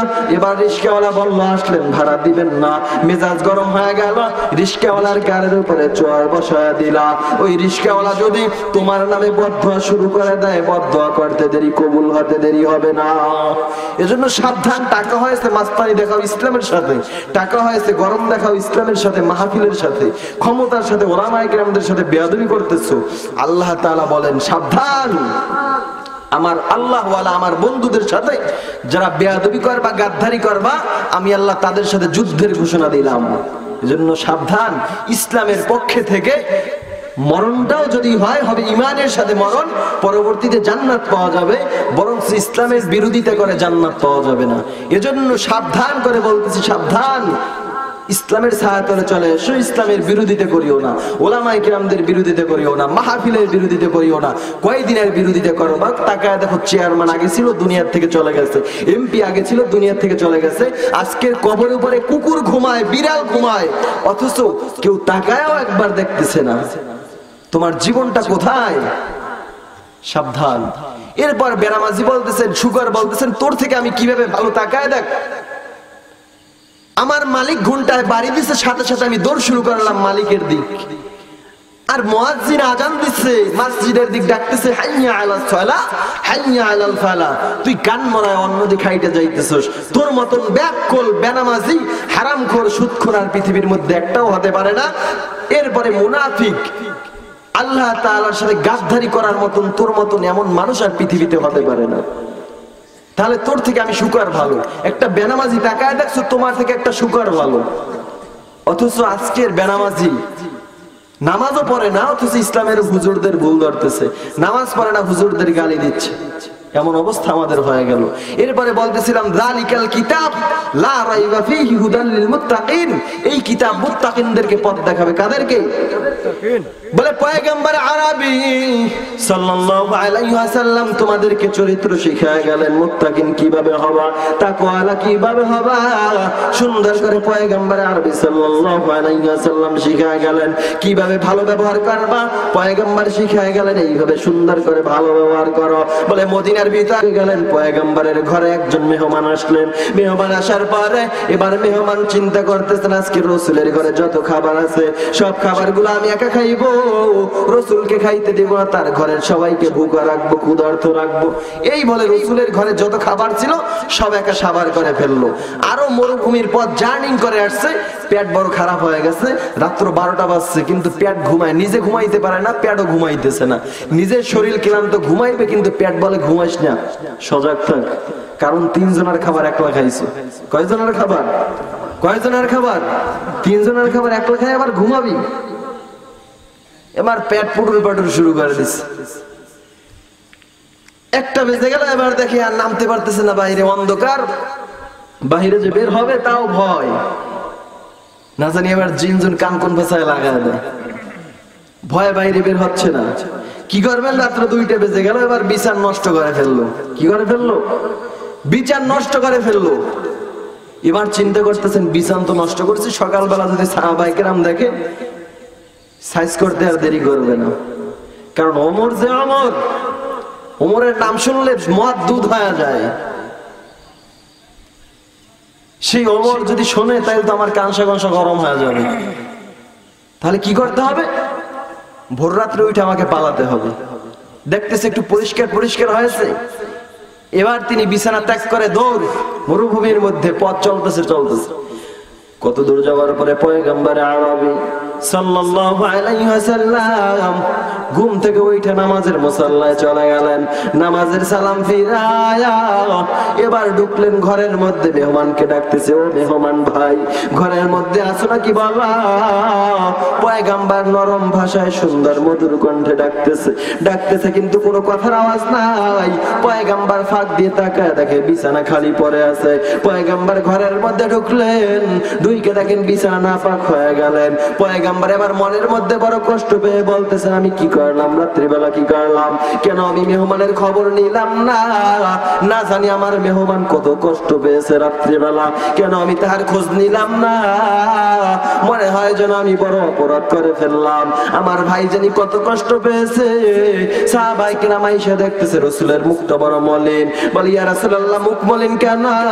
রুমের মধ্যে ঢুকে দেখতেছে বিছানা বড় নাপাক হয়ে গেল। বলে, ওর এত বড় সাহস, ওকে এখন ধরে আনবো, গর্দান 2 টুকরো করে ফেলবো। পয়গম্বর বলে, ও সাহাবায়ে কেরাম, দোষটা ওর না, দোষটা আমার। কেন আমি রাত্রিবেলা ওর খবর নিলাম না? রাত্রিবেলা ওর খোঁজ দিতে পারলাম না? আমার ভাই না জানি রাত্রিবেলা কত কষ্ট করছে, আমি কেন তাকে এত কষ্ট দিলাম, খোঁজ দিতে পারলাম না? এরপরে পয়গম্বর নিজ হাতে ময়লাগুলো, কাপড়গুলো নিয়ে একা একা পরিষ্কার করতেছেন। আর ওই লোকটা মরুভূমির মধ্যে চলে গেলেন। এমন সময় তাকায় দেখতেছেন হাতের মধ্যে একটা তরবারি ছিল। তরবারিটা মনের ভুলে পয়গম্বরের বিছানার মধ্যে রেখে আসছেন। আর ওই কাফেরটা তরবারিটাকে এত মোহাব্বত করেন, এত ভালোবাসেন, বলে ওই তরবারিটাকে সন্তানের চাইতেও বেশি মোহাব্বত করেন, বেশি মোহাব্বত করেন। এবং এবং এবং মরুভূমির মধ্যে এত বড় রাস্তা, এই রাস্তার মধ্যে একা একা পাড়ি দেওয়া সম্ভব না। কিভাবে একা একা পাড়ি দেব তরবারি ছাড়া? এবার চিন্তা করতেছেন, মার খাই খাই সমস্যা নাই, তবে তরবারি আনার জন্য যেতে হবে। এই চিন্তা করে তরবারি আনার জন্য চলে গেলেন। তরবারি আনার জন্য পয়গম্বরের ঘরের কাছে উপস্থিত হয়ে গেলেন। তাকায় দেখে পয়গম্বর পয়গম্বর ওই হাত দ্বারা তার ময়লাগুলো সুন্দর করে পরিষ্কার করতেছে। এবার তিনি ঘরের কর্নারে গিয়া ফাঁক দিয়ে তাকায় দেখতেছেন তরবারিটা দেখা যায় না। পয়গম্বর তরবারিটা পাওয়ার পর তরবারিটাকে সুন্দর করে হেফাজতের সাথে আমানতের সাথে সুন্দর করে হেফাজত করে রাখলেন।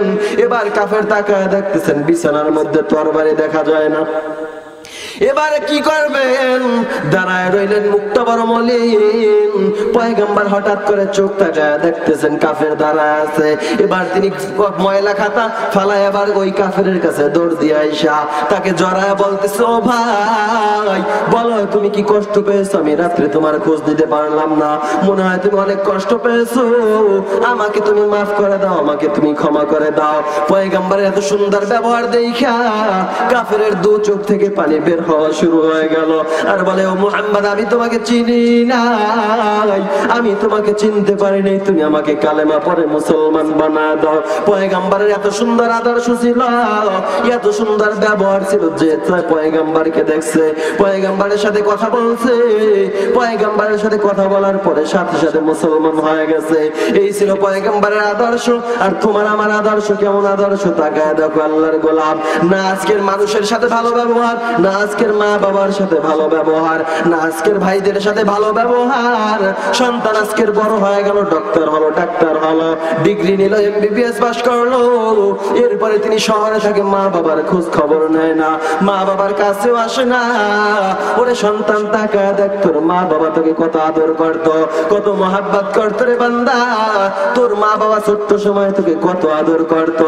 পয়গম্বর আরবি সাল্লাল্লাহু আলাইহি ওয়াসাল্লামের কাছে একজন সাহাবী এসে বলতেছে, ইয়া রাসূলুল্লাহ, ইয়া হাবিবাল্লাহ, আমি আমার মা বাবার খেদমত করতেছি। বলে কেমন খেদমত করো? বলে আমার মা বাবা ছোট্ট সময় যেইভাবে আমার বাথরুম পরিষ্কার করতো, আমিও মা বাবার বাথরুম পরিষ্কার করি, যেইভাবে মা বাবা আমাকে খানা খাওয়ায় দিত তাদেরকে আমি খাওয়া দেই, যেইভাবে মা বাবা আমাকে লালন পালন করতো আমি আমার মা বাবাকে সেইভাবে লালন পালন করতেছি।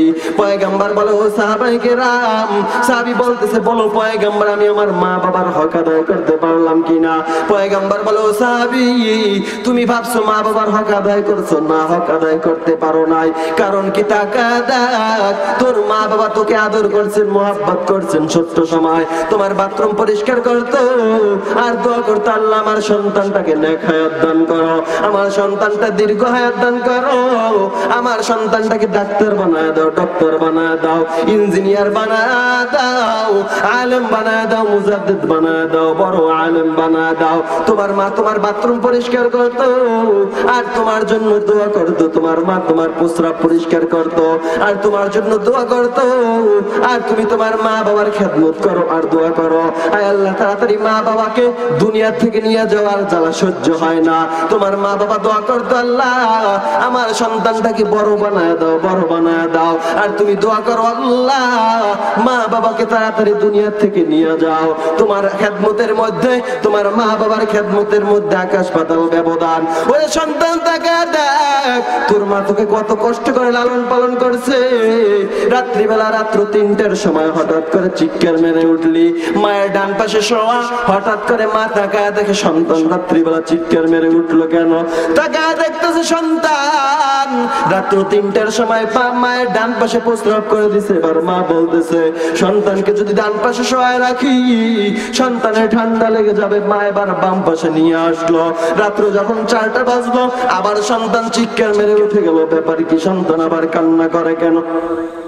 এবার মা পিছনে হাত দিয়ে দেখে আমার সন্তান আবারও প্রস্রাব করে দিছে। এবার মা চিন্তা করতেছেন, বাম পাশেও শোয়ায় রাখা যাবে না, ডান পাশেও ভিজায় ফেলাইলো, বাম পাশ ভিজায় ফেলাইলো, সন্তানকে কোথায় রাখবো? মা এবার নিজের আপন জায়গা ছাড়িয়া সন্তান তোকে মায়ের আপন জায়গায় শোয়া দিল। মা এবার ভিজা জায়গায় শুয়ে রইল। হঠাৎ করে রাত্র 5টার সময় আবার চিৎকার মেরে উঠে গেলি। বলে, আবার সন্তান কেন চিৎকার মারলো? হাত দিয়ে দেখে রাত্র 5টায় তুই বিছানা নষ্ট করে ফেললি, মায়ের আপন জায়গাটাও প্রস্রাব করে ভিজাইলি। এবার মা চিন্তা করতেছেন এ জায়গায় যদি সন্তানকে সহায় রাখি সন্তানের ঠান্ডা লাগবে। এবার মা তোমাকে বুকের উপর উঠায় সারা রাত্র কাটায় দিল। এত কষ্ট মা করে তোমাকে করে বড় করলো, আজকের সন্তান মায়ের খবর নাও না, বাবার খবর নাও না। সন্তান আজকের মা কান্না করে, ছোট্ট সময় মা কান্না করতো, সন্তান খানা খায় না বলে, আর আজ মা কান্না করে সন্তান খানা দেয় না বলে। ওরে সন্তান তাকা দেখ, আজকের তোমার এত বড় ফ্ল্যাট বাড়ি হয়েছে, ফ্ল্যাট বাড়ির মধ্যে তোমার মাকে রাখার মতো জায়গা নাই, বাবাকে রাখার মতো জায়গা নাই, অথচ তোমার মায়ের ছোট্ট একটা পেটের ভিতরে তোমাকে রাখার মতন জায়গা হয়েছিল রে বান্দা। আজকের তাকা দেখো বাংলাদেশে বৃদ্ধাশ্রম করা হয়েছে, তাকা দেখাল্লার গোলাম ওই এমএ পাস করেছে, বিএ পাস করেছে, ডাক্তার হয়েছে, ইঞ্জিনিয়ার হয়েছে, বড় উপর লেভেলে চাকরি করে। বিবি বলতেছে আমি মা বাবার খেদমত করতে পারবো না, তাড়াতাড়ি শ্বশুর শাশুড়িকে নিয়ে যাও। যদি মা বাবা তোমার মা বাবাকে এই ফ্ল্যাটের মধ্যে রাখো আমি থাকবো না, আর যদি আমাকে রাখো তোমার মা বাবাকে রাখতে পারবা না। ওরে আল্লাহর গোলাম, এবার একজন আল্লাহর গোলাম আব্দুল কাবির নামে তার নাম। আব্দুল কাবির তার বাবা ছোট্ট সময় দুনিয়া থেকে বিদায় হয়ে গেলেন। এবার বাচ্চা আব্দুল কাবির মা এবার ছোট্ট বাচ্চাকে অন্যের বাড়ি কাজ করে, এবার ছোট্ট বাচ্চাকে লালন পালন করতেছে। আস্তে আস্তে বড় করার পর সন্তানটা বড় হয়ে গেল, প্রাইমারিতে মা ভর্তি করে দিল। 5 পর্যন্ত পড়ার পর 5ম শ্রেণী পড়ার পরে যখন পরীক্ষা দিলেন ভালো রেজাল্ট করে ফেললেন। এবার মা চিন্তা করতেছে আমার সন্তান এত সুন্দর রেজাল্ট করেছে, শিক্ষকরা বলতেছে আব্দুল কাবিরের মা সন্তানটাকে এবার তুমি বড় একটা স্কুলের মধ্যে হাই স্কুলে ভর্তি করে দাও। যদি হাই স্কুলে ভর্তি করে দাও এত সুন্দর মেধাবী ছাত্রটা এক সময় কাজে লাগবে। এবার মা চিন্তা করতেছেন আমি যদি অন্যের বাড়ি কাজ করি তবে আমার সন্তানটাকে এবার হাই স্কুলের ভিতরে ভর্তি করায় দিব, আমি আমার সন্তানটাকে শিক্ষিত বানাবো। এবার মা অন্যের বাড়ি কাজ করে আর তোমাকে কলেজ বা হাই স্কুলের ভিতরে লেখাপড়া করাইতেছে। লেখাপড়া করতে করতে 10ম শ্রেণী পর্যন্ত পাস করলো। এবার 10ম শ্রেণী পড়ার পরে আবার সুন্দর রেজাল্ট করলো। মা এবার চিন্তা করতেছেন এত সুন্দর রেজাল্ট করেছে, এবার যদিও হয় আমার বাড়িটা বিক্রি করে দেব, সন্তানকে জাহাঙ্গীরনগর বিশ্ববিদ্যালয়ে ভর্তি করে দেব, আমার সন্তানটা ভালো ডিগ্রি অর্জন করবে, বড় চাকরি নিবে। এবার মা সন্তানকে নিজের জায়গাটা বিক্রি করে বাড়িটা বিক্রি করে জাহাঙ্গীরনগর বিশ্ববিদ্যালয়ে ভর্তি করে দিল। এবার সন্তান জাহাঙ্গীরনগর বিশ্ববিদ্যালয়ে পড়তেছে, মাকে ভুলে গেল। ওদিকে একটা মেয়ের সাথে সম্পর্ক হয়ে যায়, মেয়ের মধ্যে পড়ে যায়। এবার মাকে ভুলে গেল। সন্তান কিছুদিন পরে ওই মেয়েকে সুন্দর করে, এবার পর সন্তানের লেখাপড়া শেষ হয়ে গেল। এবার মেয়ে প্রস্তাব দিল, সন্তান বিবাহ করলো। এবার শ্বশুর বলতেছে আব্দুল কাবির যদি ওই তুমি গ্রাম থেকে ছেড়ে শহরে আসো তোমাকে আমি একটা বাড়ি দিব এবং তোমাকে আমি একটা চেম্বার করে দিব, তুমি শহরের মধ্যে থাকবে। বলে ঠিক আছে, আমার মায়ের কাছ থেকে আসি। এবার বিবিকে নিয়ে গ্রামের মধ্যে রওনা দিচ্ছেন। গিয়ে দেখতেছেন মা দরজার সামনে সুন্দর করে গরুর লেদা দিয়ে সুন্দর করে ঘইটা দিচ্ছে। এবার বলতেছেন ও আমার বিবি, ও আমার আদরের বিবি, এই হচ্ছে না আমার মা, আমার মাকে সালাম করো। এবার বিবি মুখ থেকে থুতু ফেলাচ্ছে আর বলতেছে এমন মহিলাকে আমি সালাম দিতে পারবো না, এই অপরিচ্ছন্ন মহিলা, একে আমি সালাম করতে পারবো না। মেজাজ বড় গরম হয়ে গেল। এবার মা দু চোখের পানি ফালায় আর বলে মেয়ে তোমার সালাম করতে হবে না, বাড়ির মধ্যে চলো। বাড়ির মধ্যে নিয়ে গেল। এবার এক গ্লাস শরবত নিয়ে বুড়ির সামনে উপস্থিত হয়ে গেল। এবার বলতেছে আমার আদরের কন্যা, ও আমার পুত্রবধূ, তুমি শরবত গ্লাস পান করে নাও। এবার বলতেছে আমি ময়লা হাত দ্বারা আপনার এই শরবত পান করবো না। এরপরে বলতেছেন ও আব্দুল কাবির, আমি তোমার এই ভাঙা ঘরের মধ্যে এক মুহূর্তে থাকতে পারবো না, যদি পার আমার সাথে শহরে চলো, না পারলে আমি তোমাকে রাইখে চলে গেলাম। এবার আব্দুল কাবিরকে ফেলায়া বিবি সামনে অগ্রসর হচ্ছে, সামনে অগ্রসর হচ্ছে। এবার আব্দুল কাবির বিবির মায়ায় মাকে ফেলায় সামনে অগ্রসর হচ্ছে, সামনে চলতেছে। আব্দুল কাবিরের মা দু চোখের পানি ফেলে কান্না করতেছে আর বলতেছে ওরে আব্দুল কাবির, তোকে আমি এত কষ্ট করে লেখাপড়া করাইলাম, ছোট্ট সময় তোর বাবা দুনিয়া থেকে বিদায় হয়ে গেল, আমি মা তোকে অন্যের বাড়ি কাজ করে এত কষ্ট করে লেখাপড়া করাইলাম, এরপরে আমি মা তোকে এত সুন্দর করে লেখাপড়া করানোর পরে আমি মা পোতা পর্যন্ত আমার জায়গাটা পর্যন্ত 20 বিক্রি করে তোকে আমি জাহাঙ্গীরনগর বিশ্ববিদ্যালয়ে ভর্তি করলাম, আমার সম্পদ ছুঁয়া দিলাম, কিন্তু তোকে তো আমি খুয়াইতে চাই নাই, দূরে সরাইতে চাই নাই। এরপরে আব্দুল কাবির পিছনে তাকায় না, মায়ের কথা শুনে সামনে যায়, মা আঁচল মুছে আর বলে, ওরে আব্দুল কাবির, ছোট্ট সময় বুকের মধ্যে নিতাম, মুখে নিয়ে চুমু দিতাম, ওরে বাবা একটু বুকের মধ্যে আয়, দু গালে দুটো চুমু দিব, ঠোঁটে একটি চুমু দিব। ওরে মায়ের এত আদর, এত মায়ের মায়া, কিভাবে মায়ের মায়া বুঝবো কিভাবে? ঢাকার থেকে রওনা দেই, শুনে যদি মা, আমি মা ঢাকার থেকে কুয়াকাটা আসতেছি, মা যদি শুনে আসবো, বলে সন্তান কয়টার গাড়িতে আসবি? বলি মা রাত্র 8টায়। হঠাৎ করে তাকায় দেখি 7টায় ফোন দিল। কি ব্যাপার মা, ফোন দিলা? বলে বাবা কি তুই গাড়িতে উঠছো? বলে হ্যাঁ মা, এখন গাড়িতে উঠবে, একটু অপেক্ষা করো। 8টার সময় তাকায় দেখলাম আবার মা ফোন দিছে। ব্যাপার কি মা, ফোন দিলা কেন? বলে সন্তান তুই কি গাড়িতে উঠছো? বলে মা হ্যাঁ গাড়িতে উঠছি। বলে সিটে ঠিক মতো বসছো কিনা? বলি হ্যাঁ বা সিটে বসছি। বলে সুন্দর করে আসবি, সুন্দর করে আসবি, খেয়াল রাখবি। রাত্র 12টা বেজে গেল, দুনিয়ার কেউ ফোন দেয় না। হঠাৎ করে তাকায় দেখি মোবাইলের মধ্যে রিং বেজে গেল। বলে রাত্রিবেলা কে ফোন দিল? মোবাইলটা বের করে দেখি মা আবার ফোন দিল। ব্যাপার কি? ও মা রাত্র 12টা বাজলো, গ্রামের মানুষটা এতক্ষণ পর্যন্ত সজাগ থাকে না, মা তুমি কি ঘুমাও না? মা বলে বাবা তোকে গাড়ির মধ্যে রাইখে আমি কেমনে ঘুমাই বল? এবার মা ফোন দিল আবার। হঠাৎ করে তাকায় দেখি রাত্র 1টা বেজে গেল, আবার ফোন দিল। কি ব্যাপার মা, তুমি ঘুমাও না? বলে সন্তান তুই গাড়ির মধ্যে, তোকে রাইখে আমি মা কেমনে ঘুমাই বল? এইভাবে বারবার ফোন দেয়। রাত্র 4টা বেজে গেল, গাড়ির থেকে নামবো এমন সময় আবার ফোন দিল। ব্যাপার কি মা, রাত্র 4টা আবার ফোন দিলা? ব্যাপার কি, ব্যাপার কি বুঝলাম না, তুমি কি একটু ঘুমাও না?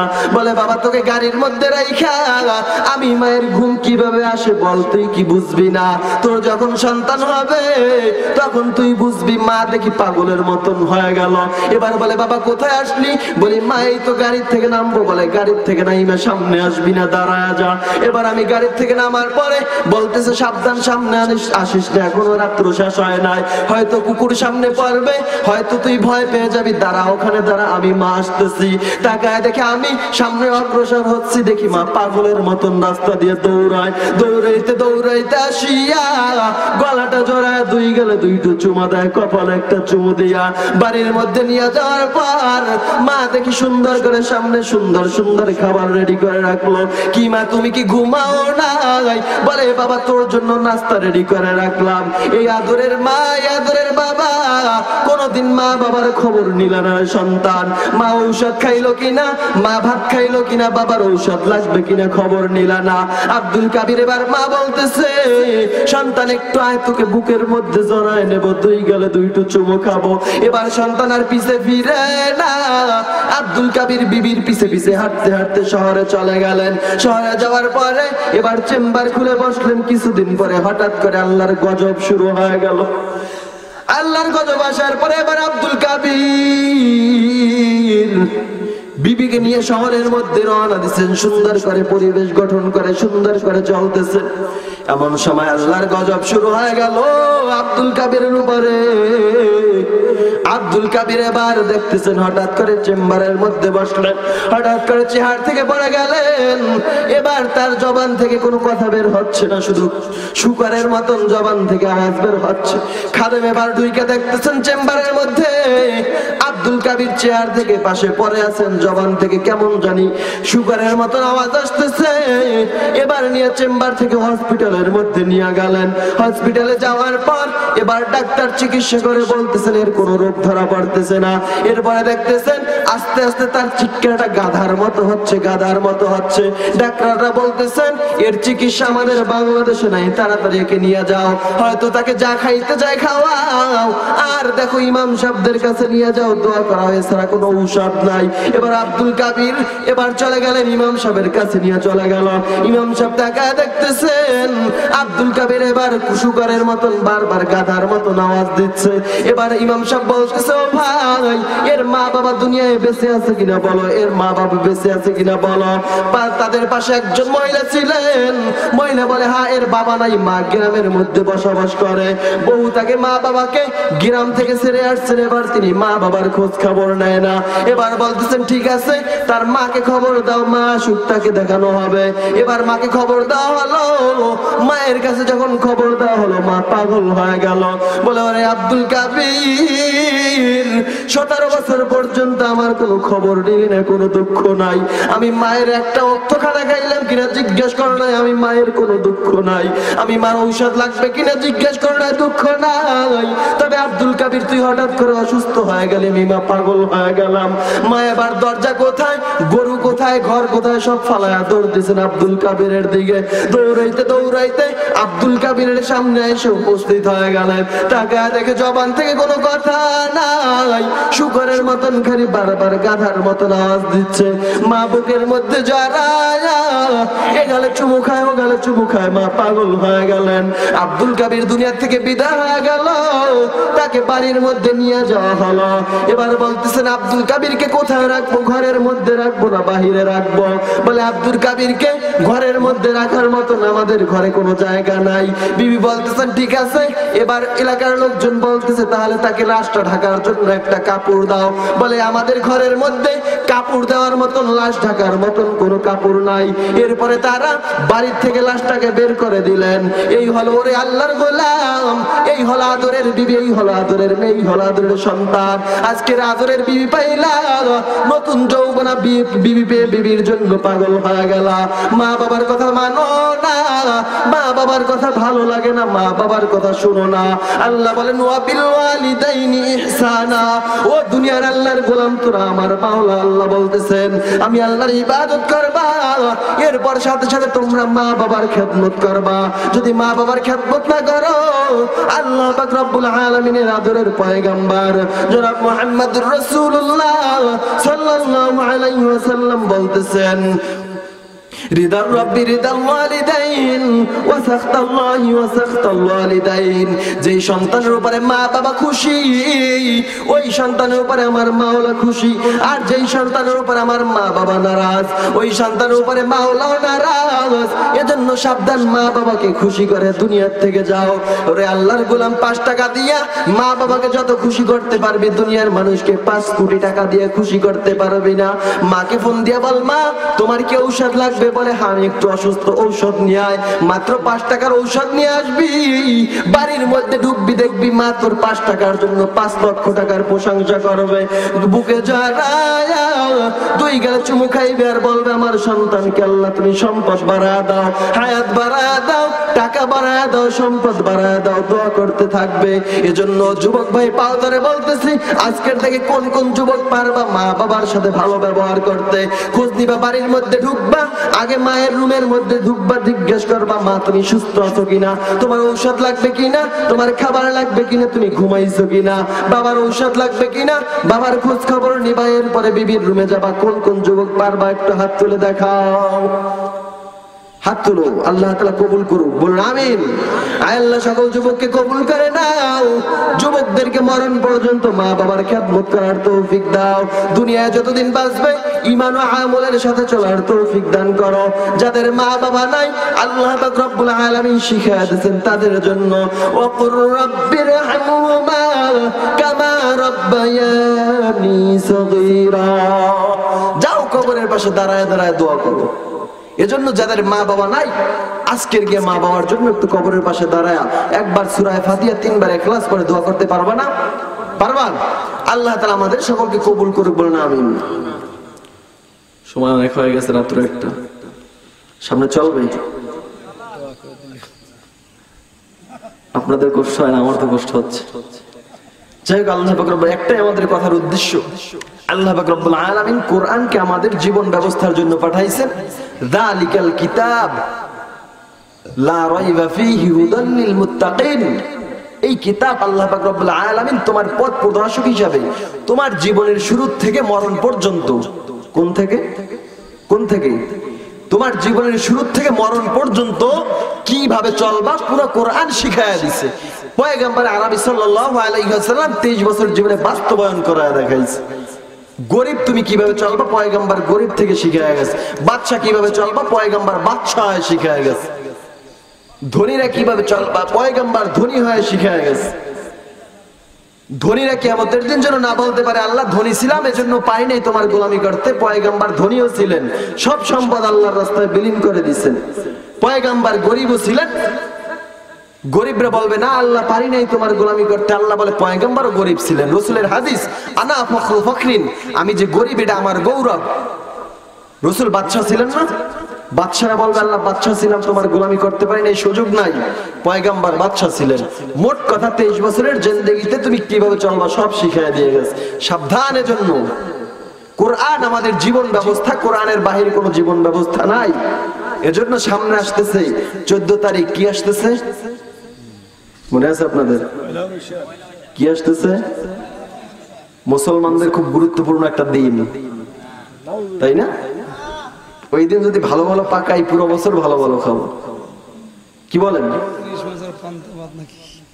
ইলিশ মাছ আর পান্তা ভাত খাওয়ার জন্য এবার চলে যাবে টাউনে, মাওয়া চলে যাবে, সেখানে ইলিশ মাছ বেশি পাওয়া যায়, পান্তা ভাত পাওয়া যায় 1 প্লেট 500 টাকা। আজীব ব্যাপার। তুমি এটা কোথায় পাইলা যে এই পয়লা বৈশাখে যদি ভালো খাই সারা বছর ভালো খাবো? অথচ রাসূলের হাদিস আছে মুহররম মাসের 10 তারিখের মধ্যে প্রথম মাস যে আরবি মাস, ওই মাসের মধ্যে তুমি বেশি বেশি খরচ করো, আল্লাহ তোমার খরচের মধ্যে বরকত দেবে, সারা বছর ভালো চলবা। অথচ সেখানে না গিয়ে এখানে যায়, মাজারে, আল্লাহর কাছে না গিয়ে মাজারে যায়। এই হলো আমাদের অবস্থা। কোথায় যায়? আল্লাহর কাছে না চাইয়া মাজারে যায়। আকল এত নষ্ট হয়ে গেছে। সেদিনকে ফরিদপুর মাজারের মধ্যে ঢুকলাম, দেখতেছি স্পষ্ট আকারে লেখা আছে তোমরা কবরকে সিজদা করিও না। এরপরও মুনাফিক, বেঈমান, অসভ্য মূর্খগুলো গিয়ে সেখানে সিজদা দিচ্ছে। কবরের মধ্যে লেখা আছে সিজদা করিস না, এরপরও সিজদা করে। রাসূলের হাদিস লা তাত্তাখিযুল কুবুরা মাসাজিদ, তোমরা কবরকে সিজদার জায়গা বানায় না, এরপরও মুনাফিক গিয়ে সেখানে সিজদা করতেছে। ধনী হওয়া, ধনী হওয়ার মালিক কে? না দুনিয়ার কোন মানুষ? পয়লা বৈশাখে ভালো খাবার, সারা বছর ভালো খাবার, এটা আমাদের আকীদা। এই আকীদায় চলা যাবে? পয়লা বৈশাখ আসছে কোথা থেকে জানেন? ইতিহাস জানেন? সাবধান, এই মেলা কোথা থেকে আসলো ইতিহাস খুঁজেন। এটা মুসলমানদের না, এটা ইহুদি খ্রিস্টানদের চক্র মুসলমানদের মধ্যে ঢুকিয়ে দিয়েছে। এটা নিয়ে আমরা লাফাচ্ছি। সাবধান। পয়লা বৈশাখ হিসাবে আজকের একটা ওয়াদা করাবো যুবক ভাই, বৃদ্ধা বাবাজি, পয়লা বৈশাখ হিসাবে আমাদের ঘরে একটা মুরগির ডিম পাক করবো না। কে কে পারবা? একটু হাত তুলে দেখাও। পয়লা বৈশাখ হিসাবে কে কে পারবা? হ্যাঁ, আমি মুরগি জবাই দিয়ে খাবো, পয়লা বৈশাখ নাই, এমনিতেই খাবো। জন্য পয়লা বৈশাখ উদ্দেশ্য করে জবাই দিতে হবে। সাবধান। আল্লাহ তাআলা আমাদের বোঝার তৌফিক দান করুক, বলুন আমিন। রাগ করলেন আমার কথায়? যুবক ভাইরা মাহফিল দিয়েছে, আবু বকর আমার ছাত্র, আলহামদুলিল্লাহ। এই মাজলিস, এত সুন্দর একটা মাজলিস, একে এমনিতেই মিলানো যায়? আপনি দেখছেন একটা এরকম একটা মাজলিস মিলে পায়ের চামড়া এক পাল্লা উঠে যাবে। এরপরও এরকমের মাজলিস বানানো সম্ভব হবে না। এরপরও 10 টাকা চাইতে গেলে। Hey there. Subscribe to my channel. And also press this bell icon, so you never miss any new updates, cause whenever we upload new video you will get a notification on your phone.